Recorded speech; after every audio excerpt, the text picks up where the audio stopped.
Run it up, then run it back. Run it up, then run it back.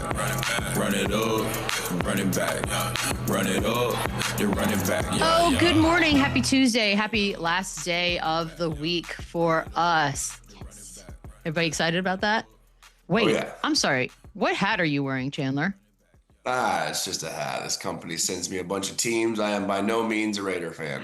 I mean, that is a ballsy hat to wear. Why would you wear it then? If it's free, it's for me. That is, nope. Lou took his off. Why are we doing it? I should put one on. All right, guys, we got a lot of basketball to get to.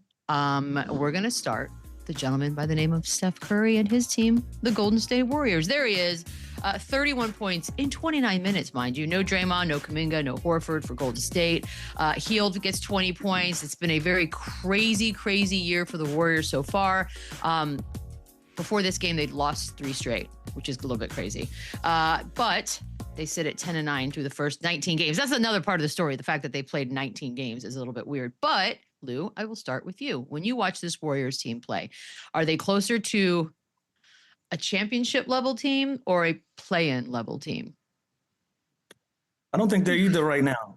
You know, as it stands, I think they're a first round exit team. You know, you look at them right now, as it stands, they're an 8 seed, right? And if they were to stay in that position, they got to match up with OKC in the first round. I don't see them beating OKC as it stands. So I would say they're a first round team exit, but we also know Golden State's DNA, right? Like, this is a team that's very intentional about getting into playoffs, getting a guaranteed spot, and trying to do everything they can to qualify for that. So I don't think this is a team that stays in that 8th spot. I think they do everything they can to get in that top 6 to get in the guaranteed spot. But as it stands today, I'm looking at them as a first round exit. I don't think they can get past OKC with the way they're built and the way that OKC is playing. So I got them right there in the middle. I don't think they're a championship contending team. I also don't think they're a play-in team. I think they're going to be one of those teams that try to put themselves in the mix, you know, for a 6 seed or something guaranteed in that realm. But right now, I can't call neither one of those. As it stands, I would say they're a first-round exit team if that was their matchup, if it started today. If I had to pick one of those, Lou, I gotta go play. And like you look at the Western Conference, I don't think they're as close to as good of a team as OKC. Same thing with Denver. Same thing with Houston. Like, those are championship expectation teams. I think the Warriors are dangerous. I think anytime you have Steph Curry, Jimmy Butler on the floor, you have enough to win basketball games. And the way they play and the way they move and the way that Steph can just erupt like he's been doing this season, they're a dangerous out. But man, the Western Conference, we talked about it all season long. They are so good. It's so deep. It's so top heavy with those teams that are actual contenders. This team might end up in the play-in, and then they still are going to have to play OKC, Denver, or Houston if they're in that 6, 7, or 8 seed. So I think they're ways away from a contending team. I do think they have some assets that they can possibly move and better their roster and maximize that win-now window with Steph, with Draymond, with Jimmy Butler. But if I had to pick one of those two, it's got to be closer to a play-in team than a contender in my eyes. Yeah. But I just think that gray area is so crazy. Like, it's so much gray area between being a play-in team and being a championship contending team. Like, that's a lot of gray area. But if you feel like they're closer to a play-in, that's why I'm saying it's a gray area, because I can't agree with that. Like, we've watched them talk about, we got to get a 6 seed. We got to get one of those guaranteed spots. I don't think they're one of those teams that linger around, especially when you're still having success with no Draymond, no Kuminga, and no Al Horford. We know how old this team is. We know that they're on the latter side of their careers. But we've also talked about how competitive and the IQ that this basketball team has. So I can't put them in the play-in, especially with knowing that it's guys in and out of the lineup, and they're still trying to figure out who can be a consistent. Like, I look at Pods last night. He didn't have a great night, but I think he'll be more consistent moving forward. GP the second, he's playing good basketball for him. Buddy Hield is playing well off the bench. And you put all of those pieces together, I feel like they're a middle of the pack team. I really can't put play in on them, but I also don't see them as a contender for a championship either. So it's tough to really read at this point in the career. Is it possible a play-in team wins a championship? Or we're getting way too. Well, I mean, anything can happen. You got injuries, freaky things can happen. Like, that can't it's happen, not impossible. I don't know about that one. It's not. How about this? It's not impossible. There is a slight chance. It might be a small chance, but a slight. I'll ride with that one. I'll ride with that. Just a slight chance. What's kind of crazy too is if you think about last year, they were sort of floating around as well. And then the Jimmy Butler trade happened, and it was just like an injection of new energy, and everything felt fresh and great. And I'm wondering, Chandler, if you can look at this team and sort of maybe see that happening again. And obviously, you mentioned the trade assets, and I know Kuminga's going to be front and foremost for that. Is that something we might be looking at? They might pull one of those again. I think so. I think when you look at, I just feel like Kuminga's bound to get moved. It feels like it personality wise, it feels like it fit wise, it feels like it relationship wise. He feels like the scapegoat. That is not someone that's comfortable. It's not someone that pictures themselves long term in this organization, in the face of this organization. Again, I said this yesterday. We've heard pods talk about he wants the torch passed to him. Kuminga's got a much higher ceiling and has had a more productive start to his career. And you never heard him say anything close to that, being in Golden State, making that his team, taking over this franchise post Draymond Green, Steph Curry, Jimmy Butler era. So I think he obviously he's the obvious one to move. I'd love to see Klay Thompson kind of get somehow back here. He doesn't seem to be doing anything, and I don't know if that moves the needle for Golden State, but I would love him back there, and I do think that Feel good story. it would be feel good. Anthony Davis is a name you're hearing around. That would make sense of if he can be healthy, which again, it's a big if. That's a win now move that could kind of bump them from that play into more of a contender category. But I do think they're solid. They defend. Statistically, they're kind of just middle of the pack. They don't do anything elite. Just out of the top 10 defensive rating at 12. Offense, they need nights like Steph Curry had last night to be that much, that elite on that end. Because when you look outside, they don't really have that kind of scoring punch anywhere else outside of Jimmy Butler, who can kind of bully ball you off the block. It's still constant movement. And Kuminga is kind of their third best scorer, and he's getting DMPs, and he's not playing, and now he's hurt. So there's always going to be the big question mark around him. But I do see them making a big move because I think Mike Dunleavy wants to maximize this Steph Curry window before he's gone.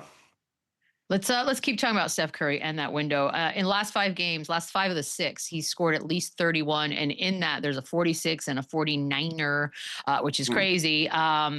We love bests and worsts and lists, Lou. So best scoring point guard of all time. Will it be Steph Curry? Right now he's sitting there, third. Yeah, I think before we were having this conversation about Steph Curry, another person that was going to be brought up as one of the dynamic scoring guards is Allen Iverson. And even Allen Iverson has passed the torch to Steph Curry, and he's bowed out and said, Steph Curry has did worlds of amazing things that I've been able to do in my career when it comes to scoring at basketball.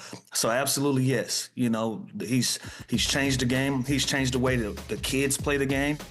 He changes the way that these kids view themselves, and he's still going out and doing it at 37 years old.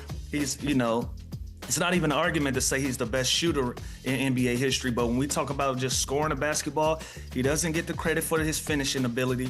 He doesn't get the credit for who he is in the mid-range. We know who he is on the three-point. Like, he's a 3-tier scorer that can do it on every single level. And as a guy that stands at 6'2", 6'3", he's going to be one of those guys. Like, a lot of these kids, when I'm in these AAU gyms, a lot of these kids see themselves in Steph Curry. They see that as a style of play that they can mimic, that they can mock and put in their games and still be successful. He's been able to do that over the course of his career, so he's definitely going to go down as one of the best scoring point guards that we've ever seen, if not one of the best scorers, period, at any position that we've ever seen. 100,000% for sure. That's going to be Steph Curry when it's all said and done.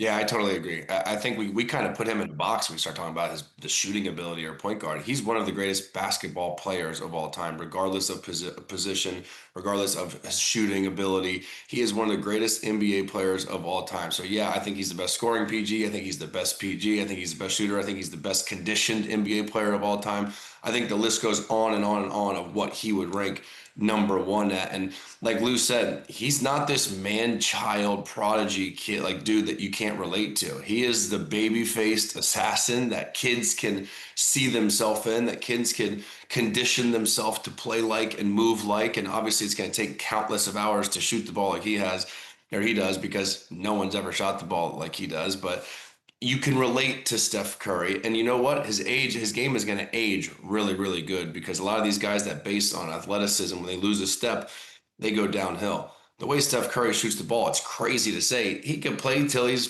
45 years old if he wants to, and just stand in the corner, not allow people to help, and just knock down threes at a 45%. Like I don't see him slowing down anymore, even when he loses a step, because he can shoot the ball from wherever. So his age is going to. He could turn into a third or fourth option on a team and be a spot shooter, be a corner. Yeah, he can stretch defenses out and give a team an opportunity to get 3-pointers. Now, I don't know if he's gonna be able to guard anybody, so he might be giving up twos. He might be giving up twos for threes. But if you look at his career and you look at how he can shoot the basketball, if Steph Curry is healthy enough, he can play for a number of years, just being a spot shooter, being somebody that spaces the floor out for a team for sure. Yeah. Guys want to talk some shoes? I am a little curious what you think about this, because the news last week was that he and Under Armour cut ties. And so he's basically been wearing different shoes in every arena, a lot of Nikes. He had Kobe's, he's got Pennies, he had Sabrina's last night. There are rumors, they're just rumors as of now, but there have been some loud rumors about Nike and some sort of giant monster deal that they might come to an agreement. But I don't know, CP, like the sneaker deal thing, is it, how big is this? The fact that he's on the back end of his career, but he's still going to probably sign a monster deal because he's going to sell shoes forever. Like, what do you think? Yeah. He's such a legacy guy that I think even when he retires from the game of basketball, he is the one current player that will continue to sell shoes for the rest of his life. You know what I mean? Like, I don't think he even needs to be a current NBA player for kids to want to be like him, for kids to want to play basketball like him and shoot like him, and they want to wear what he wears. So I heard this was strictly financial reasons. I heard Under Armour was losing a lot of money every single year, and this had nothing to do with anything else. But I think it's awesome that now he's kind of hitting the free agent market at his age, and he's still got his whole life to live on his shoe deal. If I'm Nike, if I'm Adidas, I am signing this man yesterday to a lifetime deal, give him his own shoe, and build the sickest shoe that every kid in America, in the world, would still wear, even post NBA career for Steph Curry. So I know this was a financial decision with Under Armour, but man, I think teams should be lining up at the door to throw him a lifetime bag, because he has that impact. He has that weight still, even when he retires from the NBA. I don't know, man. This is unique for me because we've never seen a guy switch shoe brands like at this stage of their career, right? So like even and by the way, give him credit for being a bigger man than me. That the way that Nike flubbed the first one when they were trying to sign him, and they put up the PowerPoint of Kevin Durant's with Kevin Durant's name. It's kind of copy and paste. So for him to even double back and entertain that conversation, he's a bigger man than me.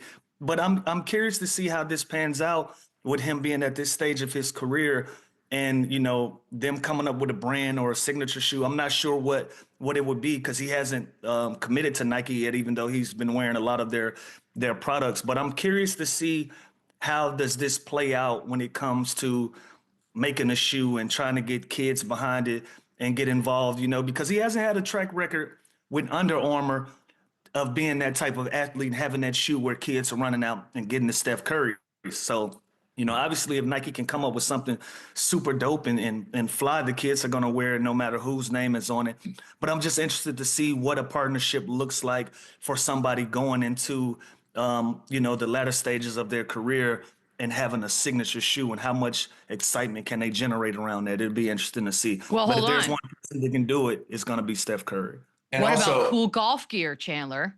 Okay. That's what I was just gonna. I'm here for that. I was just gonna say. There we go. This dude that Now can that's go. an angle, Beadle. That's an angle. Woo-wee. Exactly what I was gonna say, dude. This is a guy that can try and play in the Corn Ferry, or he can play on the tour when he's done playing basketball, and you have a whole nother category of a whole different sport that you can build a brand around this guy. And Lou, I don't know if it matters to you, but like, I just don't think Under Armour's dope. Like, I would never wear an Under Armour shoe with another guy. Like, if Steph Curry had a Nike shoe, I would probably want my son to go get it. My son's not wearing Under Armour. It doesn't have that. Wow. But that's what I'm saying. That's what's unique about this. Like, is it more about the player's impact, or is it about the brand, or is it just the perfect marriage where I think it's both, but the brand matters for sure.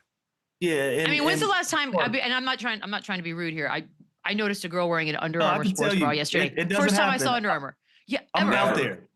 Never. I'm out. I'm in these gym streets with a bunch of kids every single weekend.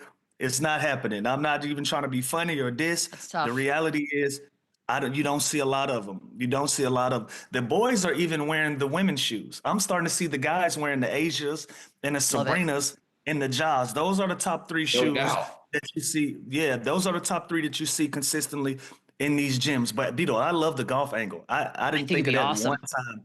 I'd wear Steph love the Curry golf angle. shoes or like some cool 100%. shirts. I'm in on You'd that. wear them for sure if they were Nike or even Adidas. You're not going to wear them if they're Under Armour. I golf every single day. I would wear his Under Armour golf shoes. By the way, Okay, I have Chandler, no we beef get with it. Under Chandler, Armour. Chandler what's is your like, deal it's with Under Armour? We toxic. get I it. know, what's the deal? What happened?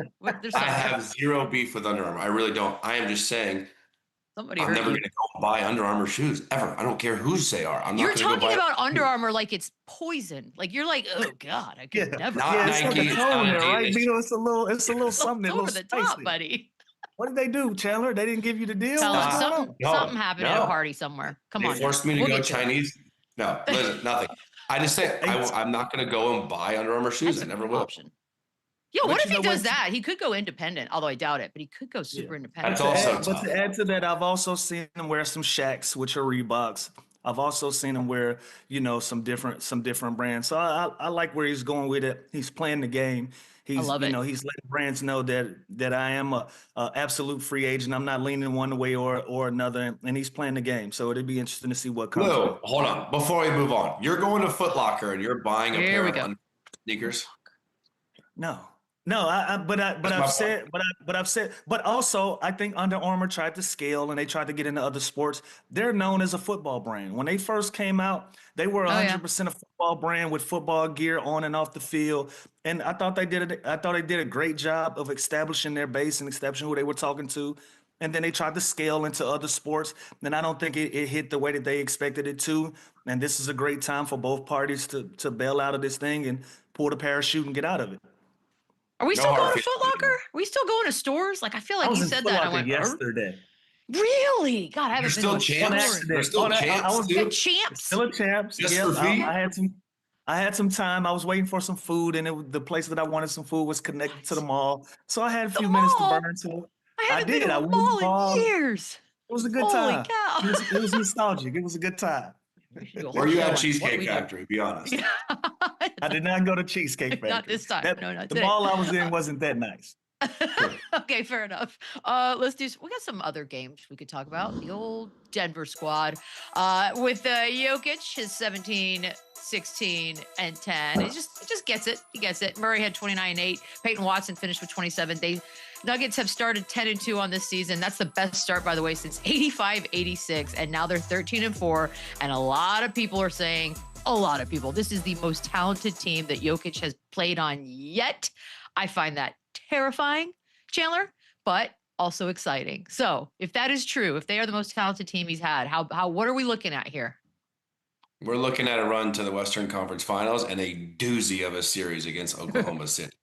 I feel whoever Houston matches up with, I think it's top heavy. I think it's OKC, Denver, Houston, and then I think there's a gap between the Lakers, the Spurs, the surprising Phoenix Suns. I think there's a gap there that's different. The Nuggets are really starting to separate themselves. They've been pretty healthy outside of Aaron Gordon going down and Christian Brown going down, and Jokic somehow, some way, is having like his best year ever. He did two things last night that I think we're going to show that were just mesmerizing to do. The one time and the one jumper from half court. It's insane the way he plays. And this team is so consistent. Jamal Murray's having a great year. He's looking like he's going to be a first-time All-Star.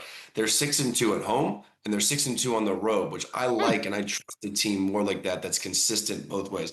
Like the Golden State Warriors, they are not. They are like 5-1 at home and like 4-8 on the road. That's a problem come playoff time, especially when you're a team like the Warriors that aren't going to have home court advantage. The Nuggets are an elite offensive team. They're tied for first. They shoot 50% from the field. Like that is elite. They play offense elite and they're a middle of the pack defense. I love the additions of Valanciunas. I love Bruce Brown coming back there. Peyton Watson has kind of shown flashes of what he can bring to the table. So this team has just been consistent. You hate to see Gordon and Brown go out, but when those guys are back, this team is one of the most versatile, deep, just solid units out there, and you know exactly what you're going to get from them. And it starts off with Jokic, who he just blows my mind every time I watch him play. It's ridiculous. The pass he made last night rocked my socks off. Yeah, Ooh, socks rocking. Yeah, socks are rocking. Look, I just don't want this to linger. You know, I want to shine a light on Aaron Gordon. Like he's been one of the best players on his team. He's been a person I feel like has benefited the most with playing with Jokic over these years. And now with him going out, you know, with an injury, they're still being a successful team, but they're going to need him back in the lineup for sure for them to make a deep run. And I also like what Chandler just mentioned. I like the additions as well. I don't think Bruce Brown should have ever left after the championship, but I'm glad he found his way back because I know you got to go out there and go get your cheese, and then you know you figure out what's best for you and your family. He was able to go get paid. Then he's able to also come back and have another opportunity to compete for a championship. Still think there's a huge gap between them and OKC though. I don't know if this is the A battle huge that we gap. think it's. I do. Wow. I think OKC has just done a great job of just putting themselves in a position to be the clear favorite in the West. I don't see them as having a rival right now. I don't see them as having, you know, a tough run. I know they had some 7-game series last year. I think that's different. I think that even we're talking about this being Jokic's best team and talent that he's played with. I think OKC is better this year than they were last year, and we still haven't seen them with Jalen Williams. So there's a lot of factors there when we start talking about Western Conference Finals and all of that. Now, I do think that the Denver Nuggets are going to be that team. I don't think it's going to be as competitive as we say, especially with these injuries lingering. So let's see what happens with that. Interesting, Chandler. Not as competitive as you say. Because do you think they're the closest in My the West? opinion. I know the standings are a little jumbled, anyways, but it's early. So is anybody else in the West even remotely going to take on the Thunder? Houston's solid, but Houston, I don't solid trust Houston. them as much. But man, they have talent. The Lakers, obviously, what they do, the way they can score the ball, fully healthy. But no, I think it's going to come down to OKC and Nuggets. And I don't think that gap is that wide, like Lou said. Hmm. I think when you have a Jokic and you have a Jamal Murray and you have the depth that they have this year, adding a Cam Johnson instead of Michael Porter, I think made them better.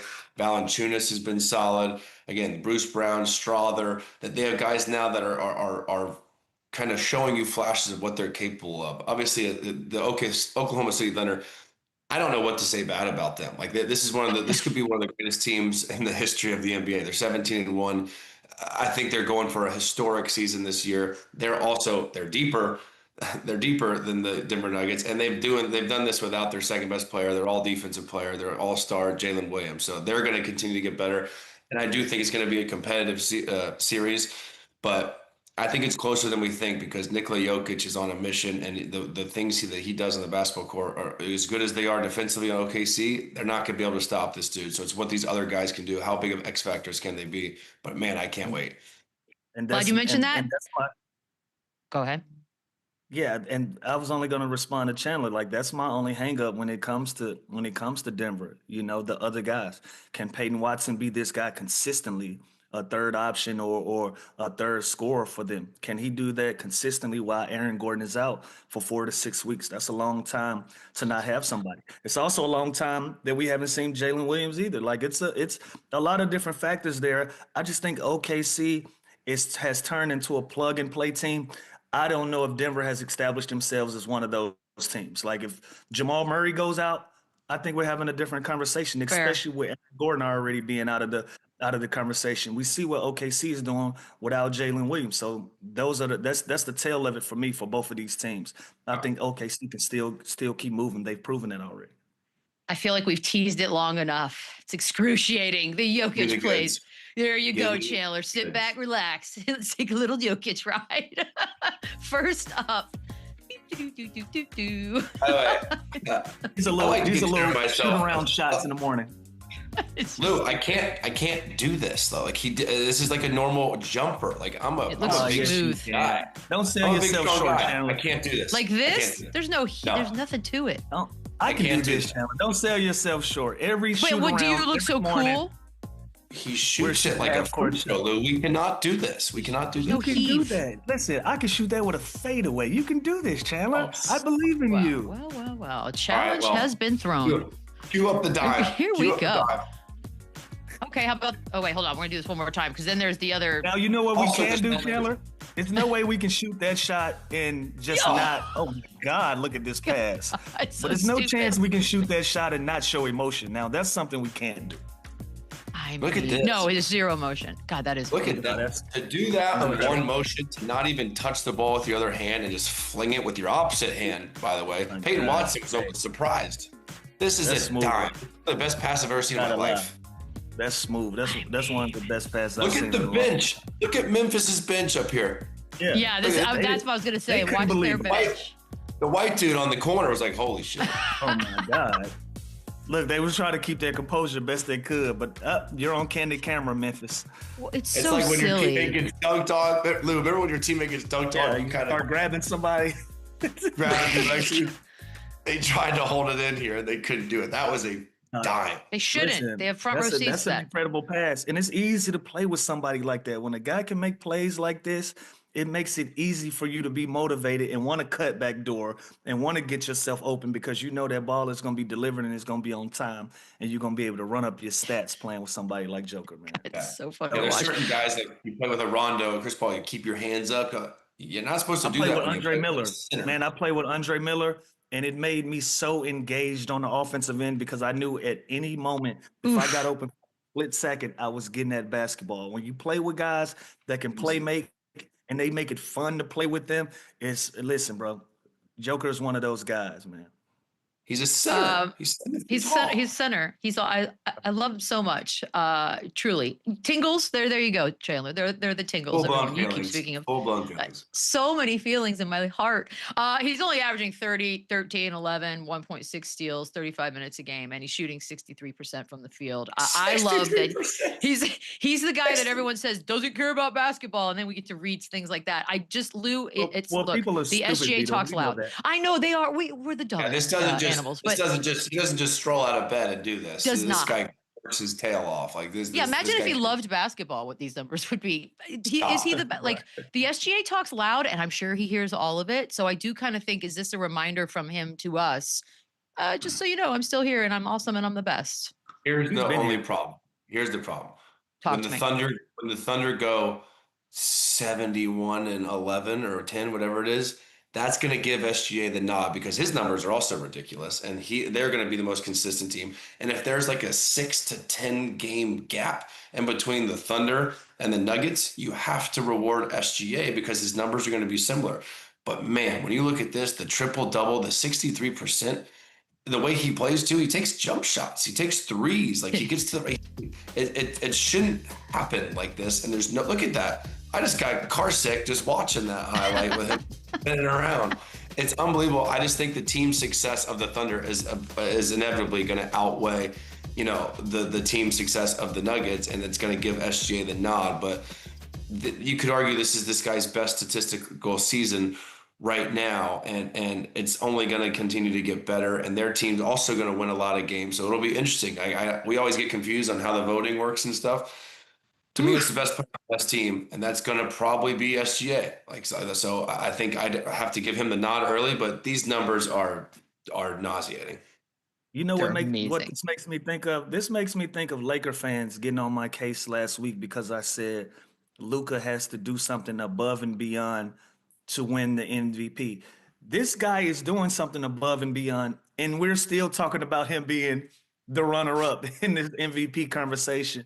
That's how much of a gap it is between these players and what they've been able to do for their respective organizations. Like, again, what Chandler just said, if these guys go out and win 70, 71 games, it really don't matter what your numbers are. His numbers are going to be there. They're going to be similar. He's going to get that nod. Even with you averaging a triple-double, even with these passes, even with the half-court shots, those things are above and beyond. For Luka to get in this conversation, that third place ain't going to do it. You're going to have to walk Jokic down. You're going to have to walk SGA down because right now there is a clear pecking order of who's the favorite, who's the runner-up, and who's the third-place guy when it comes to this MVP race. So right now it's still SGA's to lose. And you know what? The only way you could kind of fix this is delay the voting till after, like, deeper in the playoffs. Because say SGA does do this. But I don't agree with that.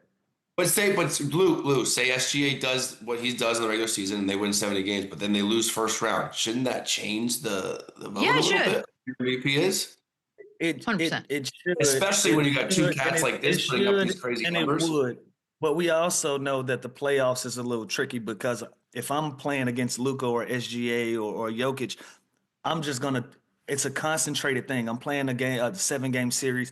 I can take away certain things when I'm just concentrating on you, and that waters down kind of what you're looking at for the game. And especially when it comes to the numbers don't matter in the playoffs. It's all about doing everything that you can to win games. So bringing that into factor, bringing that into consideration, I think that muddies the water a little bit. Chandler, 3 MVPs, could easily have 5, especially considering he's the talk up all the way up until the vote each year. Top 15 all time? Is he top 10 all time? And why are there people out there that won't give him that?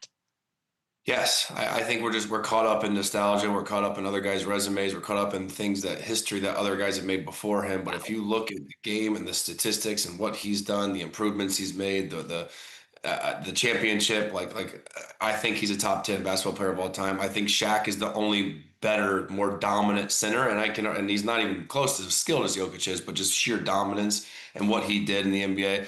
I'd probably still take Shaq number 1 as the best center ever, but I swear I'd probably take Jokic number 2. Like, I've never seen someone do what he does and impact the game like he does, especially at that 5 center position.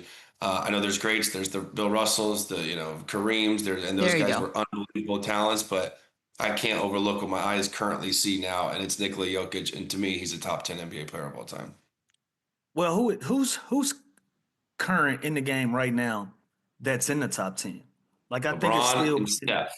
Steph, That's it, right? So again, and those guys are at the tail ends of their careers. We're talking about a 37 and a 41-year-old. We're talking about guys that anything that they do now is a cherry on top. Jokic is still paving his way. So I think we just have this mentality of let it finish out before we start crowning guys, because let's say Jokic does all of this and he goes quiet for 7 straight years, like doesn't give us something, doesn't give us anything. And we have this, what have you done for me lately mentality. That's just how we judge guys. That's how we are. It's not fair. It's not cool, but it is what it is. That's what we do in sports. So you still got to allow him to pave his road, even though he as successful as he is at this current moment. Just want to let him finish out, or at least let him get to the tail end, and then we'll start considering where you are in the all-time list. I think that's what's the difference between him and Steph and LeBron and where people rank them. It's just so current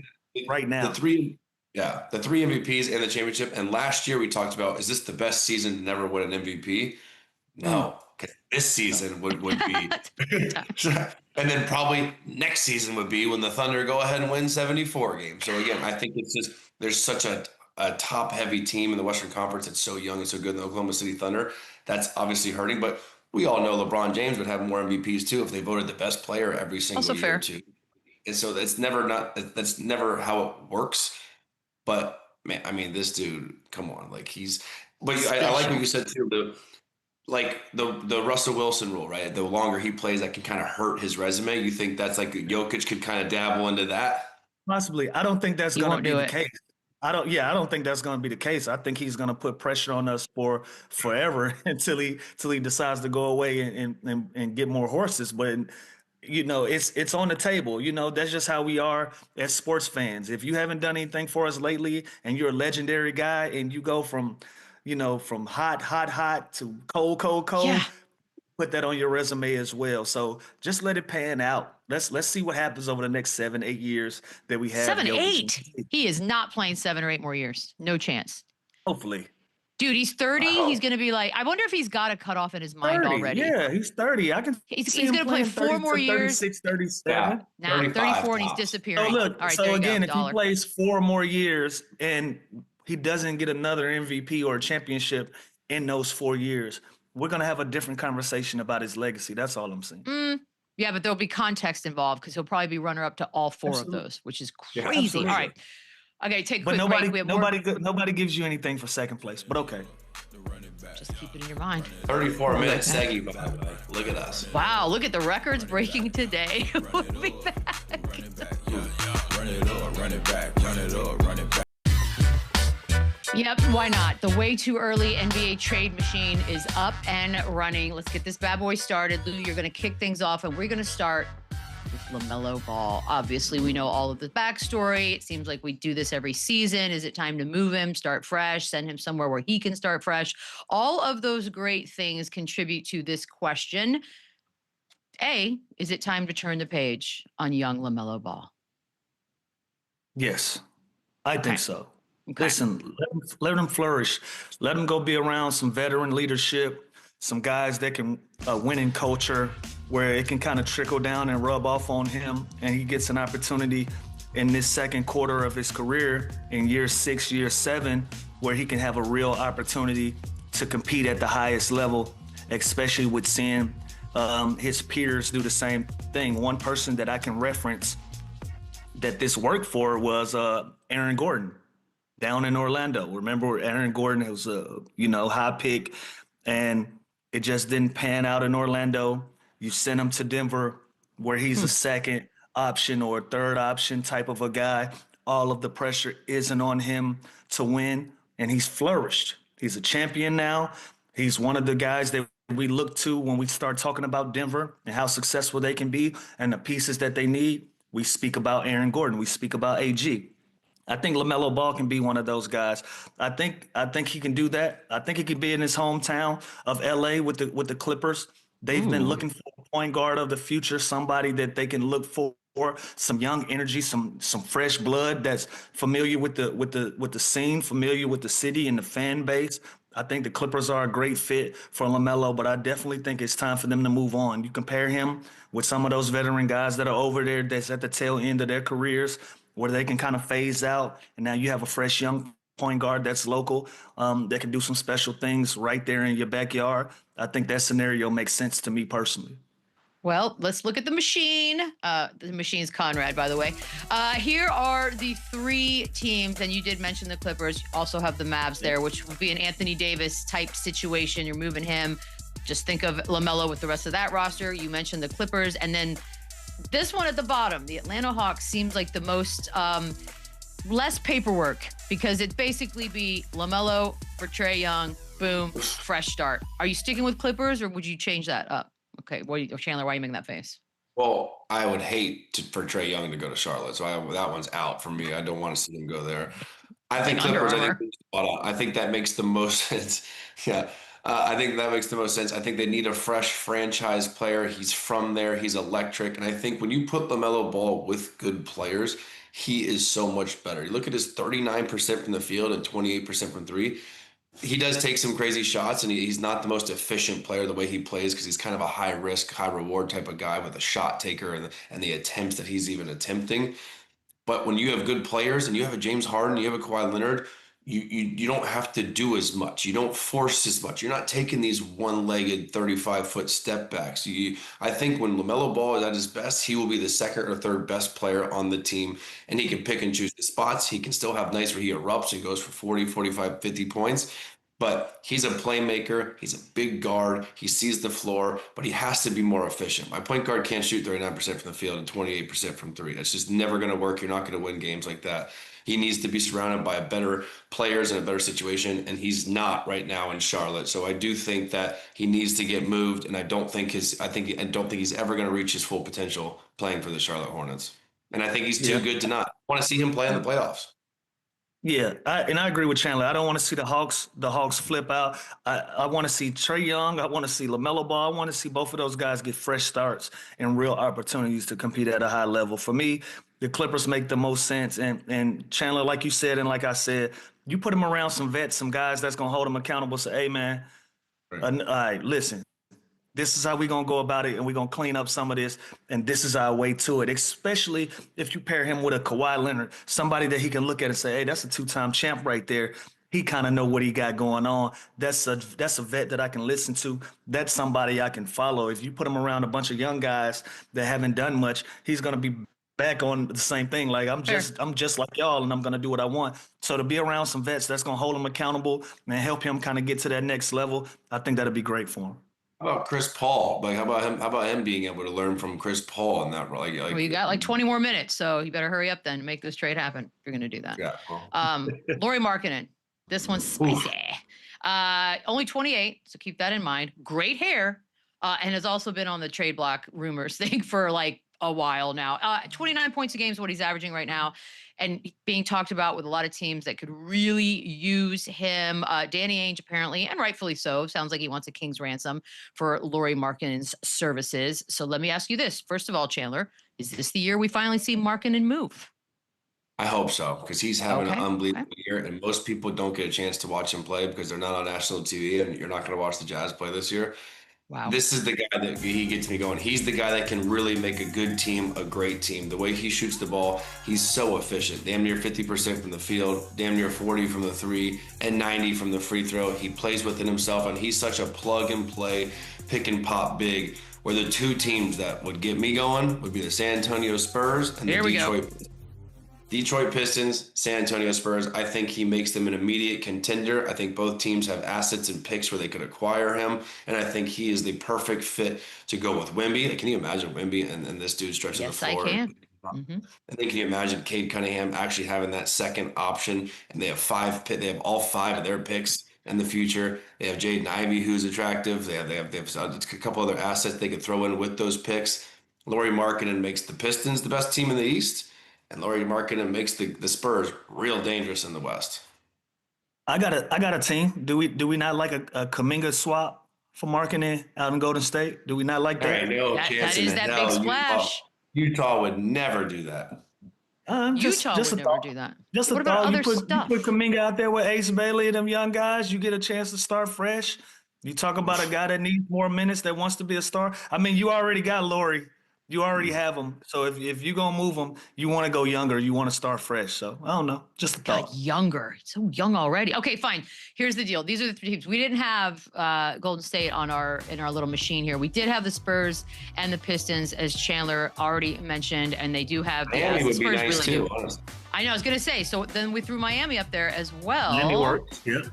How are we feeling about that? Yeah, like you throw a Jovic or a Jaime Jaquez mixed with a Norman Powell situation. I'd like to obviously keep Hero and Bam there, so I don't know exactly logistically how they would do that. But Lauri Markkanen makes the Heat dangerous in the East too. So I think that's my point. I think him, of all the names we're going to discuss, I think he's kind of that game changer, franchise changing piece that really moves the needle on a trade. Like, you put LaMelo Ball on the Clippers right now, I think they get better, they get younger, I think their future is brighter. I don't think they become a much better basketball team right away. Put Lauri Markkanen on any of those 3 teams, now we're talking. Now they're a better basketball team. Yeah, I like Miami as well. Waiter would be in that conversation as well. He's another guy that's making some waves, that's playing well for them, that'll probably be in that mix. But I like Miami as well for Lauri. Yeah, where is this? All right. Let's move on to Kuminga. Again, these are another name that we just keep talking about. Will he, won't he be moved? What else is there to say? We know exactly what's been going on. We know whether he plays or doesn't play. It's sort of a crazy situation. So I'm wondering, can they get a real star, Lou? Like, because Chandler balked at the idea that the Utah Jazz would want Kuminga. So now I'm wondering, what can they get for Kuminga?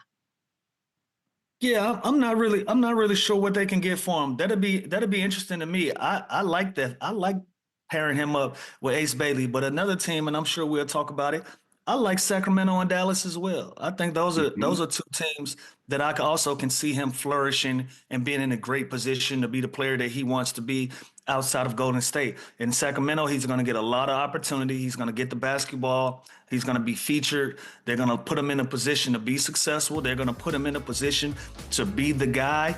If, you put together a package for one of the, their star players, say you throw a DeMar DeRozan in that conversation, or you throw Levine in that conversation, like that can be something different that I like for him in Sacramento, for him to be able to go out there and get off as a hooper. Dallas is another one. You put him out there with some of those young guys, and you talk about size. You put him with Cooper Flag and Kyrie when he comes back from injury, and all of those guys. You have a lot of size out in Dallas. I like those 2. Yeah, also right, those are 2. It just feels like he's going to be on the Kings. It really does. It just feels like he's going to be on the Kings. Okay, well, there you go. So that's 2 of the 3 that are mentioned. But let me just skip down to the Bucks, since you guys already mentioned the Kings and the Mavericks. Hear me out, because we're going to hear the trade rumors with the Bucks when they can't figure things out or they start to go downhill. Giannis, first for round picks, 4 first-round picks. Hello. Talk to me about the idea that you could possibly get Giannis in Golden State. Oh, you're saying, I don't like the fit. I don't like the fit of Kuminga and Giannis together, and I don't think No, Kuminga, not together. I think it's going to take more. We're talking Giannis. I think it's going to take more than that. I think they're going to have to ship out a lot more than Kuminga and 4 first-round picks. If you look at the history of kind of what these guys have brought in trade value, and the Rudy Gobert trade and the Desmond Bane trade. Desmond Bane, now we're talking Giannis. I think it's going to take way more. And without Giannis in the deal, I don't like Giannis and Kuminga basketball-wise at all on the same team. But I don't see that happen. If I'm Milwaukee, there's no. And I love Kuminga. I've been riding for Kuminga for 2 years but no, I don't see that working. No spacing. I'm good. Okay, there you go. We say no. That one's squashed. All right, we're going to take a quick break. On the other side, a little more Run It Back. Holiday edition. Run it back, run it up, run it back.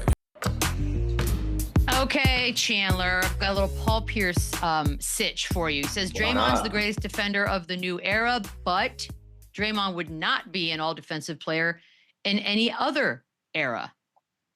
Go. I don't know if that makes sense, but Draymond's a great defender. And I will say this.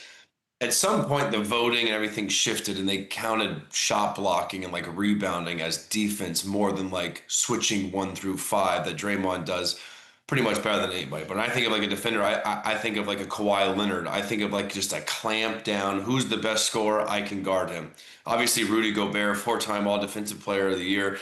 His resume speaks volumes.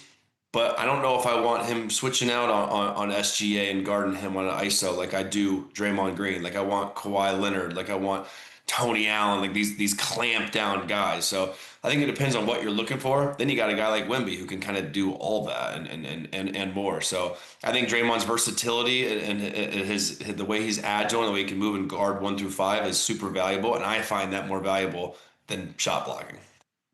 Okay. Lou, you got anything to add? By the way, I think he's just basically saying this era of defense is garbage compared to past era. Is that not just the backhanded? It's like a backhanded compliment to Draymond. But he's saying he's the best because there's no other defense. Kinda. Am I not reading that right? I don't know. Yeah, maybe so. Yeah, I don't know where P was going with that one. I really don't know where he was going with that one. I don't know. I will say I like Draymond Green. He does all the little things, right? All the little things that don't show up in the stat sheet, the dive on the floor, the deflect, the charges.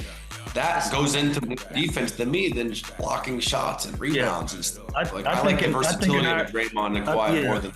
We'll talk about it another time. Fine, we'll take a commercial and do something on the other side. What? Well, we got 17 seconds. Chandler, you want to do the honors? What are you thankful for? You know what? I'm thankful. Grandma Will. I saw my 97-year-old grandmother today. Wow. To meet my kid. So it was all